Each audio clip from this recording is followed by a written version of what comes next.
Selama 14 abad lebih, kita menyebut konflik besar pasca Khalifah Utsman sebagai era fitnah. Tapi, benarkah isu itu hanya perebutan kekuasaan antar sahabat Nabi?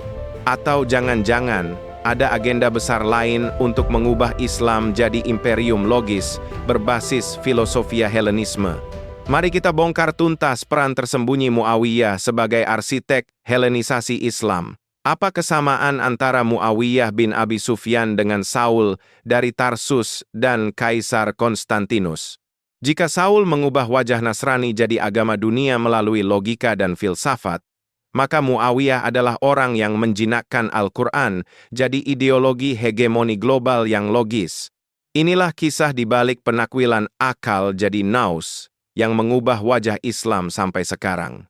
Historiografi masuknya Helenisme ke Islam kini semakin terang, merekonstruksi ulang era fitnah pasca wafatnya Khalifah Utsman juga jadi niscaya. Epicentrum konflik ini bermula di Damaskus sejak 639 Masehi saat Muawiyah menjabat gubernur Syam. Selama 16 tahun, Muawiyah kelola kekayaan Syam dengan mempertahankan sistem administrasi Bizantium yang akrab dengan logika dan filosofia Helenisme.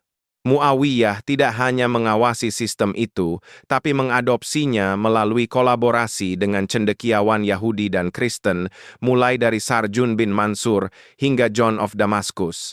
Interaksi inilah yang mentransformasi Muawiyah dari tribalisme Arab jadi politisi dan teknokrat visioner. Ambisi intelektualnya terlihat jelas dari menakwil makna akal jadi nous, langkah yang akhirnya menyejajarkan Islam dengan Yudaisme dan Kristen. Singkatnya, Muawiyah berperan ganda. Sebagai Saul dari Tarsus yang melogikakan wahyu melalui filosofia Helenisme dan sebagai Kaisar Konstantinus dalam kekuasaan.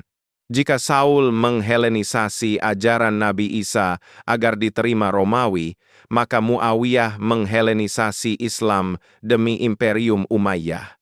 Sejak lama, peristiwa fitnah besar itu telah direduksi sebatas politik kekuasaan, padahal akar isunya jauh lebih dalam. Perang Siffin bukan konflik politik praktis, tapi konsekuensi logis dari benturan dua visi. Muawiyah telah menetapkan prasyarat bagi masa depan Islam lewat penakwilan akal sebagai sebuah proses Helenisasi yang jadi benih bagi lahirnya Islam rasional di masa depan.